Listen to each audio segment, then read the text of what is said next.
I'm Alex Villarreal with the VOA Special English Education Report.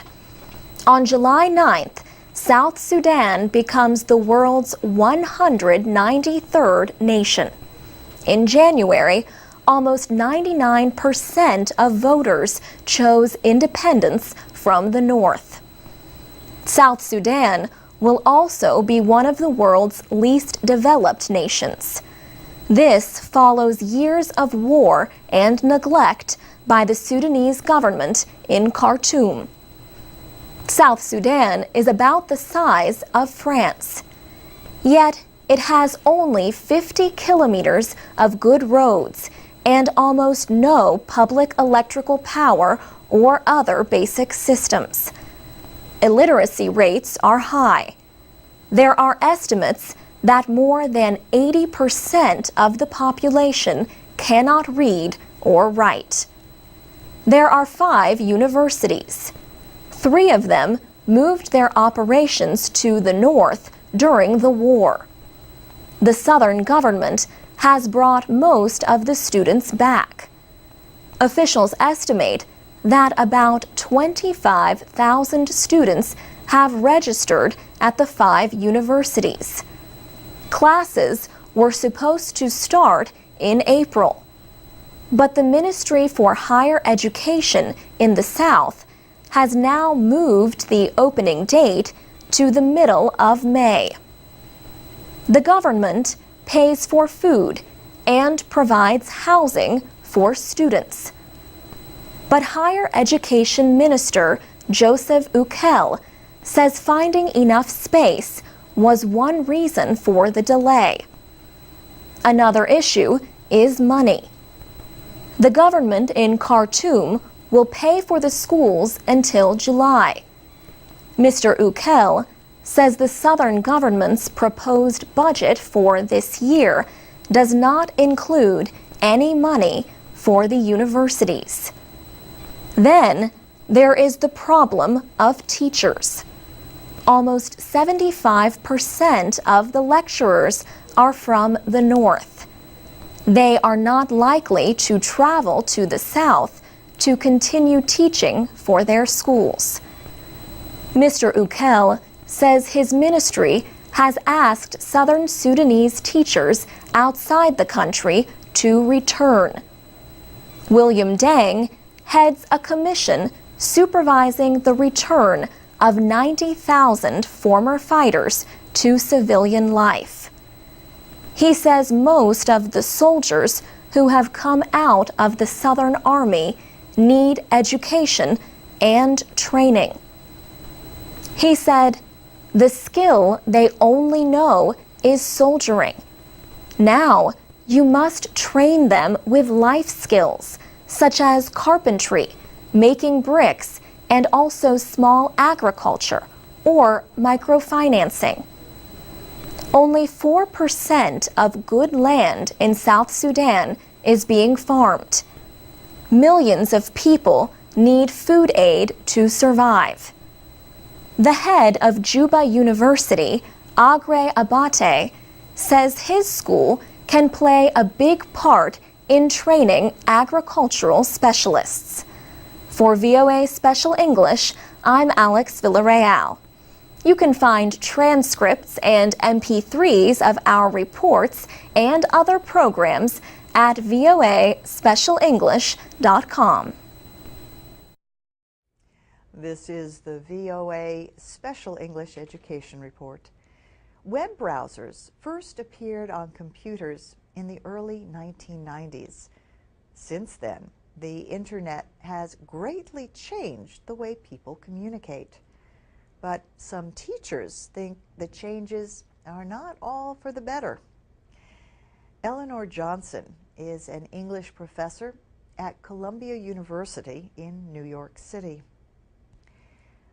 Professor Johnson says she thinks text messaging has made students believe that it is acceptable to make bad spelling and grammatical errors. She says her students have increasingly used less formal English in their writing. She says words and phrases like guy and you know now appear in research papers. And now she has to talk about another problem in class: incorrect word use. For example, a student uses preclude instead of proceed when talking about one event coming before another. Preclude sounds like proceed, but it means prevent. Professor Johnson suspects a strong link between the rise of instant and casual communication online and an increase in writing mistakes. But she admits there may not be much scientific evidence, at least not yet. David Crystal is a British linguist who has written more than 100 books, including the book Language and the Internet. He says the actively changing nature of the Internet makes it difficult to stay current in studying its effects. But he believes its influence on language is small. He says the main effect of the Internet on language has been to increase the expressive richness of language. Erin Jansen is founder of NetLingo, an online dictionary of Internet and text messaging terms. She says the new technology has not changed existing language, but has greatly added to the vocabulary. Basically, it's a freedom of expression, she says. And what about teachers who find these new kinds of mistakes in spelling and grammar in their students' work? What is her message to them? Ms. Jansen says she tells them not to get angry or upset, but to get creative. Teachers and educators want to get children to communicate. But Erin Jansen and David Crystal agree with Eleanor Johnson on at least one thing. Teachers need to make sure students understand the rules of language. And that's the VOA Special English Education Report. We want to know what you have to say about the effects of the Internet on language and writing. Post your comments at voaspecialenglish.com. This is the VOA Special English Education Report. Most schools in the United States receive money from federal programs. That means most schools must obey a federal law known as Title IX. It bars discrimination on the basis of sex at any educational institution that receives federal money. An exception is made for admissions at private undergraduate schools. For others, Title IX covers any education program or activity receiving federal financial assistance. The full name is Title IX of the Education Amendments of 1972. A lot of Americans may be surprised to know that it was written without saying anything directly about sports. Yet that is where its effects are best known, especially at the high school level. After Title IX became law, the number of girls who joined high school sports teams sharply increased.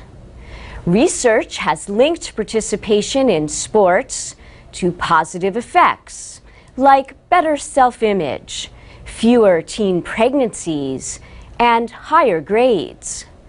But are these a direct result? Two recent studies suggest that the answer is yes. They offer long-term evidence that it can lead to improvements in education, work, and health. Betsy Stevenson is a business and public policy researcher at the Wharton School of the University of Pennsylvania. She compared states, looking at differences in high school sports participation and in women's education and work. For each 10 percentage point increase in sports participation, she found a 1-point increase in female college attendance. She also linked it to a 1 to 2-point increase in the number of women in the labor force. The other study looked at physical health. Robert Kessner is an economics professor at the University of Illinois at Chicago. He compared obesity rates and physical activity levels of women who had been in high school before and after Title IX took effect. He found that those who came after Title IX had a 7% lower risk of obesity 20 to 25 years later. Nicole Lavoie is Associate Director of the Tucker Center for Research on Girls and Women in Sport at the University of Minnesota. She says the new studies are important because they show trends over time. Still, she says, far more boys than girls joined sports teams nearly 40 years after Title IX gave girls a chance to level the playing field. And that's the VOA Special English Education Report. You can post comments at voaspecialenglish.com. This is the VOA Special English Education Report. Each year, about 250,000 Americans study in other countries. Some study abroad programs are trying harder to get students to learn about the local culture. One student, on his first morning in Beijing, was brought to a distant part of the city. He received money and instructions how to get back. It took some time, but he succeeded. Professor William Finley says challenges like this help students experience another culture. He heads the sociology department at the University of Georgia in the United States. He says, it's absolutely crucial that they know something about how people in other parts of the world live and think, and how they behave. Often, those students go in large groups, and they hang around with each other. We felt that they really weren't getting to know the local inhabitants. In 2008, Professor Finley started a program with South Africa's Stellenbosch University. The program combines traditional classroom learning with community involvement through a non-governmental organization. He says, we've been working with a particular NGO in the township, and they do two things. They run a number of these creches, which are basically daycare centers for children whose parents are working, and the library in the community where there are some computers. Our students typically work either with the little kids in the daycares, or they work in the library and teach very basic computer skills to mostly young adults. Hillary Kinsey is studying international affairs. She spent 3 weeks in the Stellenbosch program. She says, it was interesting to learn the history of the area and the recent development with democracy and that sort of thing, and then talk to these people and see what the social dynamics were, what the ethnic divisions were, how certain groups felt about other groups. When Ms. Kinsey returned from South Africa, she and other students in the program created a non-profit organization. We called it Ubuntu, which is a South African concept coined by Desmond Tutu, and it means I am because we are. The idea is kind of based around relationships within society and what generates prosperity for the whole. And so we kind of took that notion and translated it into a larger international community. She says the goal is to help improve education and development in South Africa. For VOA Special English, I'm Alex Villarreal. I'm Carolyn Persutti with the VOA Special English Education Report. The International Primary Curriculum is an idea that began in Britain 8 years ago. Today, this curriculum is taught in more than 1,000 primary schools in 58 countries, including the United States. Educator Martin Skelton co-wrote the International Primary Curriculum, or IPC. He says for children to learn and succeed, they need a program that permits them to learn individually. He says the idea with the curriculum is to help today's children become good citizens of the world and 21st century leaders. He says most of world problems are going to be solved internationally. No single country is going to solve the environment or terrorism. Mr. Skelton says the curriculum has activities built around the development of international mindedness, starting from the age of 5. The British American School of Los Angeles is one of a few American private schools that teach the International Primary Curriculum.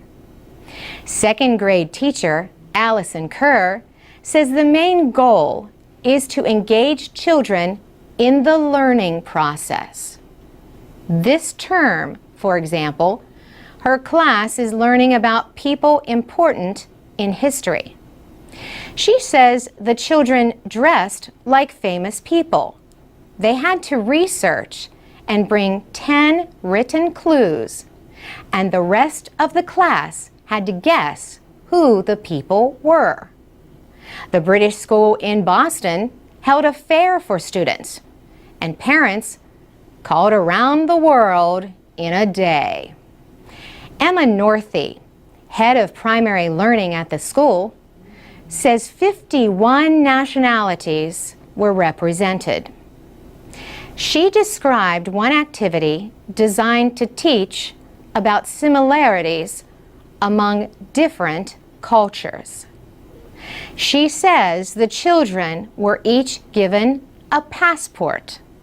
They knew that they were going around the world in a day. We said to them, you have to come back with 2 similarities that you had seen between the different cultures. Even the 3-year-olds came back to me saying, gosh, you know everybody writes. Some people write going down. Some people write from left to right. Some from right to left. Another educator, Kate Foy of the British School in Washington, says the teacher's role is to enable students to discover for themselves.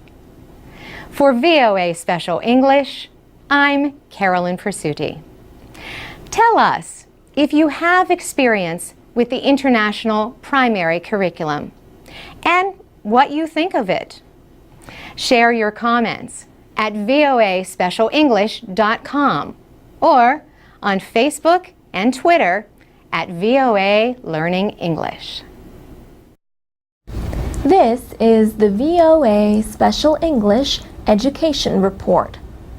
Car crashes are the top killer of American teenagers. Most of the crashes result from distracted driving, not paying attention to the road. Ryan Didone was a 15-year-old passenger in a car that hit a tree. He was one of the nation's more than 30,000 victims of traffic crashes in 2008. Nearly 4,000 deaths, about 12%, involved drivers age 15 to 20. Ryan's father, Thomas Didone, is a police captain in Montgomery County, Maryland. He said the driver of the car was inexperienced and was driving at night with a carload of kids. He was going too fast and caused one death and some serious tragedy for the rest of the community. Jim Jennings from the Allstate Insurance Company says the number one cause of distracted driving accidents is the mobile phone. He says talking on the phone or reaching for it is like drinking 4 beers and driving. He said if you are texting while driving, you are 23 times more likely to get into an accident than somebody who is not. If you reach for a cell phone when it is ringing, you are 9 times more likely to get into an accident. Government and private groups are using public service announcements and events to bring more attention to the problem. For example, the insurance industry recently held a safety event near Washington for teen drivers. At first, 19-year-old Kevin Schumann easily avoided large inflatable dolls thrown in front of the car to represent children. He also avoided orange cones representing the edge of the road. Then, as part of the test, he started texting. He hit several cones and at least one doll. Debbie Pickford of Allstate Insurance says teens are especially at risk from distracted driving, and not just because they lack experience on the roads. She said teens do not really have fully developed brains until they are 25 years old. New legislation in Congress proposes to require all states to have a graduated driver licensing system. Graduated means teenagers start with restrictions on night driving and numbers of passengers. They could not get a full driver's license until age 18. Thomas Didone shares the story of his son's death to help educate teens and their families about distracted driving. And that's the VOA Special English Education Report. You can watch a video of this report at voaspecialenglish.com. I'm Alex Villarreal with the VOA Special English Education Report. In recent years, Bill Gates has given financial support to improve American education. In 2009, the Bill and Melinda Gates Foundation launched the Measures of Effective Teaching project. The project tests new ways to recognize what makes a good teacher. Its goal is to help educators and policymakers identify and support good teaching. The study is being carried out in public school systems in 7 American cities. Thousands of teachers volunteered to take part. They agreed to have their classes recorded on video, but only for observation by expert researchers. Last spring, the project collected digital videos of 13,000 lessons in the classrooms taught by the teachers. They were in grades 4 through 9. Researchers also collected information from students. They asked students to report their opinions of each teacher's classroom. Students were also tested in mathematics, English, and biology. Officials recently released early results of the project study. The report says teachers' past success in raising student scores on state tests is one of the strongest signs of their ability to do so again. This is known as a teacher's value added. The teachers with the highest value-added scores on state tests also help students understand math or show reading ability. The results also say students know effective teaching when they experience it. The students gave comments on whether or not their teachers cared about them. They also gave opinions on how much teachers controlled or managed student behavior in the classroom. The report found that classrooms where students reported positive experiences were more likely to show greater learning gains. Another finding shows that combining different sources of information helps administrators provide better comments and suggestions to teachers. In many cases, administrators had been basing their comments on student test scores only. The Measures of Effective Teaching project continues through 2012, when final results will be released. Researchers plan to test a new measure that examines what a teacher knows about how to teach a subject. Experts say these findings could also help create better training and development for teachers. For VOA Special English, I'm Alex Villarreal. This is the VOA Special English Education Report.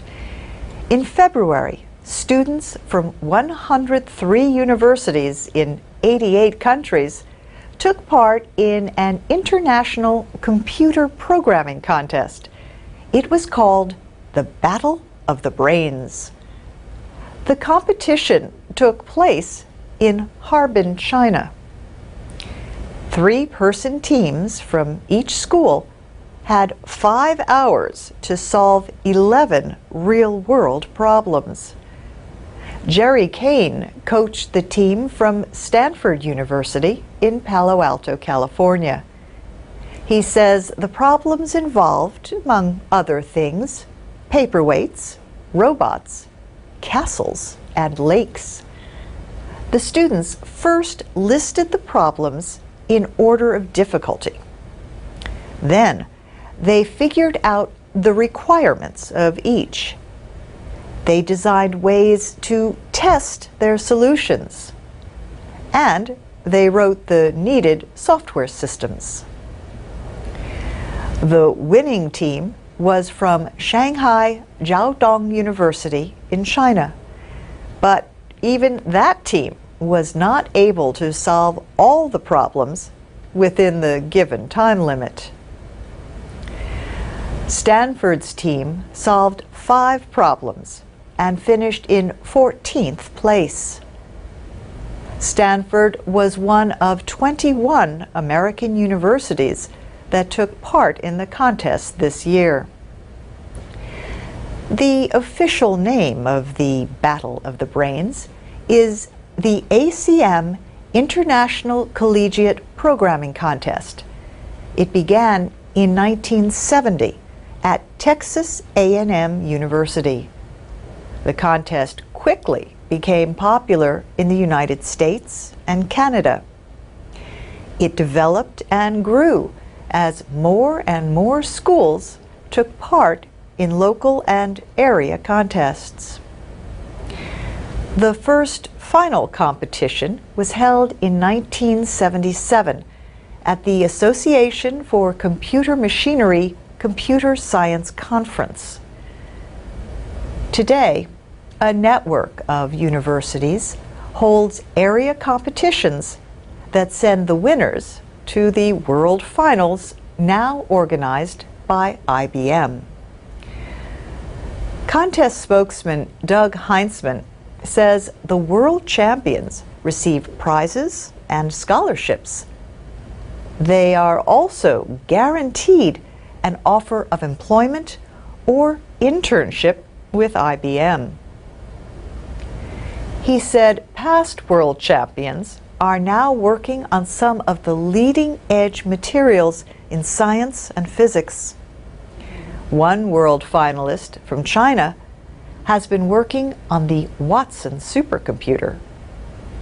So this competition is a chance to be recognized and to work for some of the top technology and research companies around the world. And that's the VOA Special English Education Report. You can read all our reports and send comments to our newly redesigned website at voaspecialenglish.com.